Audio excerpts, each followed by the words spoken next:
Para la fiesta, 10 preceptos. Compartimos. 1. La estrategia de la distracción. El elemento primordial del control social es la estrategia de la distracción, que consiste en desviar la atención del público de los problemas importantes y de los cambios decididos por las élites políticas y económicas mediante la técnica del diluvio o inundación de continuas distracciones y de informaciones insignificantes. La estrategia de la distracción es igualmente indispensable para impedir al público interesarse por los conocimientos esenciales en el área de la ciencia, la economía, la psicología, la neurobiología y la cibernética. Mantener la atención del público distraída, lejos de los verdaderos problemas sociales, cautivada por temas sin importancia real, mantener al público ocupado, sin ningún tiempo para pensar, de vuelta a la granja como los otros animales. 2. Crear problemas y después ofrecer soluciones. Este método también es llamado problema-reacción-solución. Es decir, se crea un problema, una situación prevista para causar cierta reacción en el público, a fin de que éste sea el mandante de las medidas que se desea hacer aceptar. Por ejemplo, dejar que se desenvuelva o se intensifique la violencia urbana, u organizar atentados sangrientos a fin de que el público sea el demandante de leyes de seguridad y políticas en perjuicio de la libertad. O también crear una crisis económica para hacer aceptar como un mal necesario el retroceso de los derechos sociales y el desmantelamiento de los servicios públicos. 3. La estrategia de la gradualidad. Para hacer que se acepte una medida inaceptable, basta aplicarla gradualmente, a cuentagotas, por años consecutivos. Es de esa manera que condiciones socioeconómicas radicalmente nuevas, neoliberalismo, fueron impuestas durante las décadas de 1980 y 1990. Estado mínimo, privatizaciones, precariedad, flexibilidad, desempleo en masa, salarios que ya no aseguran ingresos decentes, tantos cambios que hubieran provocado una revolución si hubiesen sido aplicados de una sola vez. 4. La estrategia de diferir.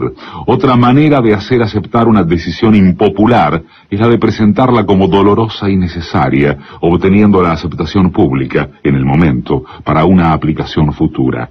Es más fácil aceptar un sacrificio futuro que un sacrificio inmediato. Primero, porque el esfuerzo no es empleado inmediatamente. Luego, porque el público, la masa, tiene siempre la tendencia a esperar ingenuamente que todo irá a mejorar mañana y que el sacrificio exigido podrá ser evitado.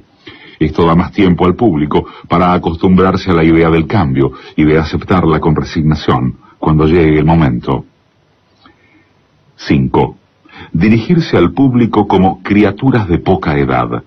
La mayoría de la publicidad dirigida al gran público utiliza discurso, argumentos, personajes y entonación particularmente infantiles, muchas veces próximos a la debilidad, como si el espectador fuese una criatura de poca edad o un deficiente mental.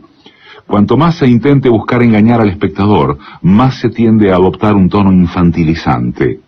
¿Por qué? Si uno se dirige a una persona como si ella tuviese la edad de 12 años o menos, entonces, en razón de la sugestionabilidad, ella, la persona, tenderá con cierta probabilidad a una respuesta o reacción también desprovista de un sentido crítico, como la de una persona de 12 años o menos de edad. 6. Utilizar el aspecto emocional mucho más que la reflexión. Hacer uso del aspecto emocional es una técnica clásica para causar un cortocircuito en el análisis racional y finalmente al sentido crítico de los individuos.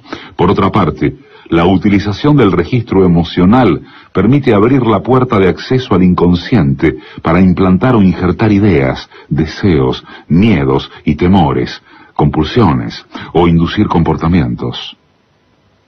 7. Mantener al público en la ignorancia y la mediocridad. Hacer que el público sea incapaz de comprender las tecnologías y los métodos utilizados para su control y su esclavitud.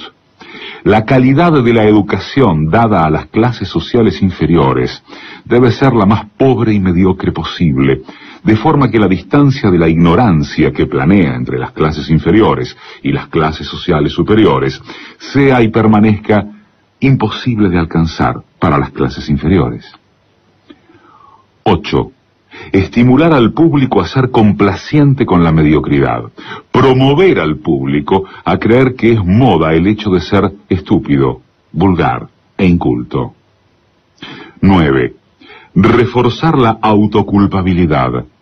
Hacer creer al individuo que es solamente él el culpable por su propia desgracia, por causa de la insuficiencia de su inteligencia, de sus capacidades o de sus esfuerzos. Así, en lugar de rebelarse contra el sistema económico, el individuo se autodesvalida y se culpa, lo cual genera un estado depresivo, uno de cuyos efectos es la inhibición de su acción. Y sin acción no hay revolución. Y 10. Conocer a los individuos mejor de lo que ellos mismos se conocen. En el transcurso de los últimos 50 años, los avances acelerados de la ciencia han generado una creciente brecha entre los conocimientos del público y aquellos conocimientos poseídos y utilizados por las élites dominantes. Gracias a la biología, la neurobiología y la psicología aplicada, el sistema ha disfrutado de un conocimiento avanzado del ser humano, tanto de forma física como psicológicamente. El sistema ha conseguido conocer mejor al individuo común de lo que él se conoce a sí mismo.